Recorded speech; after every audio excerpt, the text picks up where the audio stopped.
Assalamualaikum warahmatullahi wabarakatuh. Alhamdulillahirrahmanirrahim.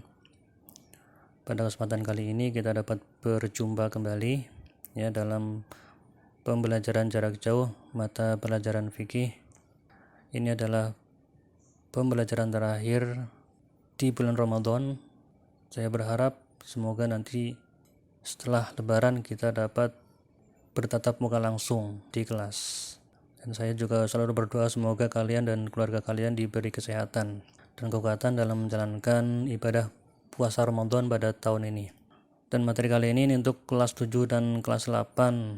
Jadi ini terkait dengan panduan sholat Idul Fitri dalam masa pandemi COVID-19.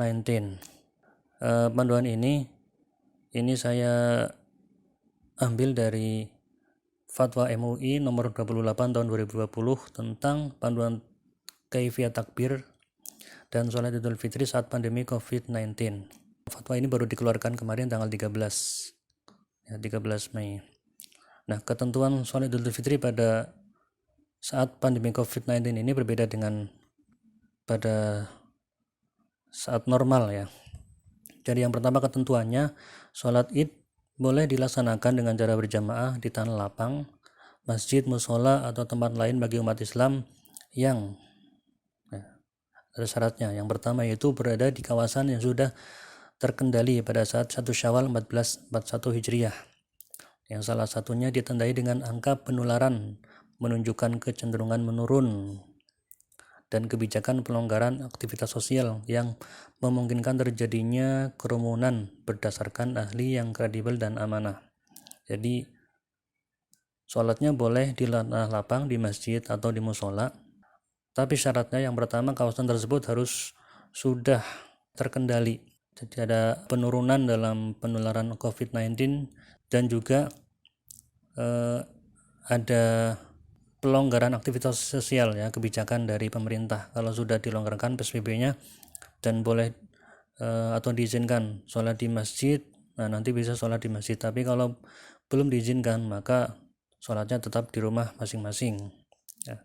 Kemudian yang kedua, berada di kawasan terkendali ya, atau kawasan yang bebas dari COVID-19 dan diyakini tidak terdapat penularan ya, seperti di kawasan pedesaan atau perumahan terbatas yang homogen. Homogen itu berarti tidak ada orang lain, artinya penduduknya itu aja ya, tidak ada keluar masuk orang. Kemudian tidak ada yang terkena COVID-19 dan tidak ada keluar masuk orang. Jadi kalau wilayahnya itu aman, itu boleh. Selanjutnya yang kedua, sholat Idul Fitri boleh dilaksanakan di rumah dengan berjamaah bersama anggota keluarga atau secara sendiri atau munfarid, terutama yang berada di kawasan penyebaran COVID-19 yang belum terkendali. Nih, kalau masih banyak yang terkena COVID-19, ya lebih baik di rumah, apalagi kebijakannya itu belum dilonggarkan, ya masih dalam masa PSBB. Ini lebih aman di rumah ya. Kemudian yang ketiga yaitu pelaksanaan sholat Idul Fitri baik di masjid maupun di rumah harus tetap melaksanakan protokol kesehatan dan mencegah terjadinya potensi penularan. Itu antara lain dengan memperpendek bacaan sholat dan pelaksanaan khutbah. Jadi untuk mencegah terjadinya potensi penularan ini lebih baik sholatnya itu bacaannya pendek dan khutbahnya cepat. Kemudian ketentuan sholat Idul Fitri di rumah ini, nanti jika kalian sholat idnya di rumah ini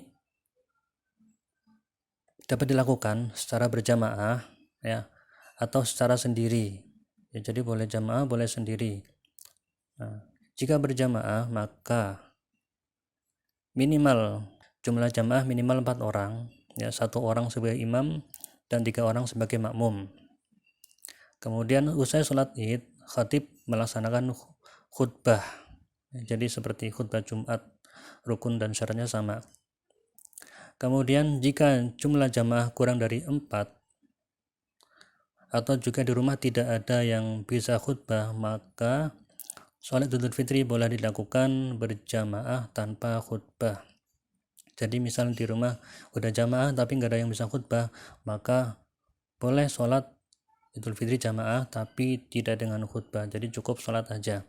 Nah, ini ketentuan sholat id dari Fatwa MUI yang nomor 28 tahun 2020. Untuk langkah-langkahnya nanti akan saya jelaskan setelah ini. Setelah tadi kalian menyimak ketentuan sholat Idul Fitri, sekarang saya akan menyampaikan bagaimana tata cara sholat Idul Fitri. Yang pertama yaitu niat.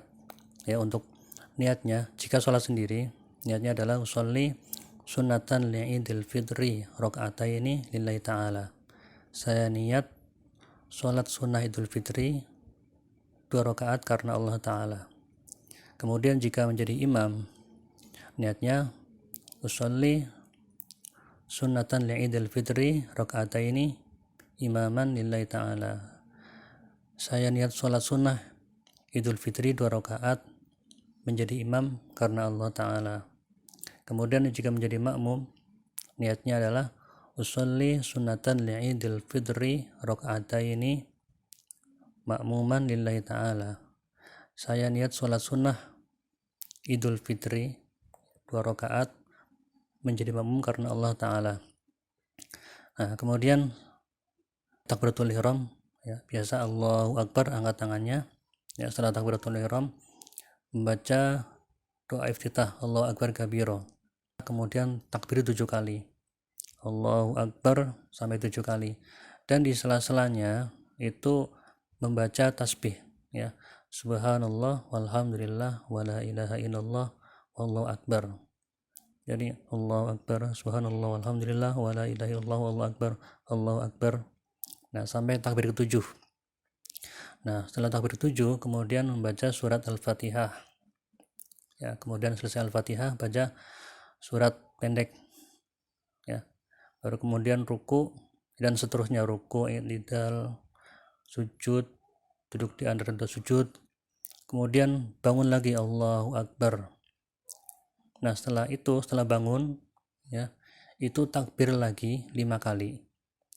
Ya. Jadi bangunnya takbir Allahu Akbar, kemudian takbir 5 kali. Nah, sama seperti yang rakaat pertama. Jadi di sela-sela takbir membaca subhanallah walhamdulillah wala ilaha illallah wallahu akbar. Nah, setelah takbir kelima kemudian membaca surat Al-Fatihah, ya, kemudian suratan pendek, dan selanjutnya ruku dan seterusnya sampai salam.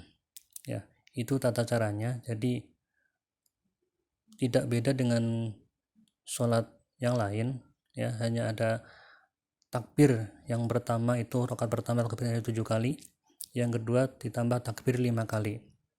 Bagaimana jika imamnya lupa atau jika kita lupa tidak takbir 7 kali atau 5 kali? Nah, tidak apa-apa, ya, tidak perlu sujud sahwi, ya, sholatnya tetap sah. Nah, mungkin itu saja yang dapat saya sampaikan terkait dengan tata cara sholat Idul Fitri.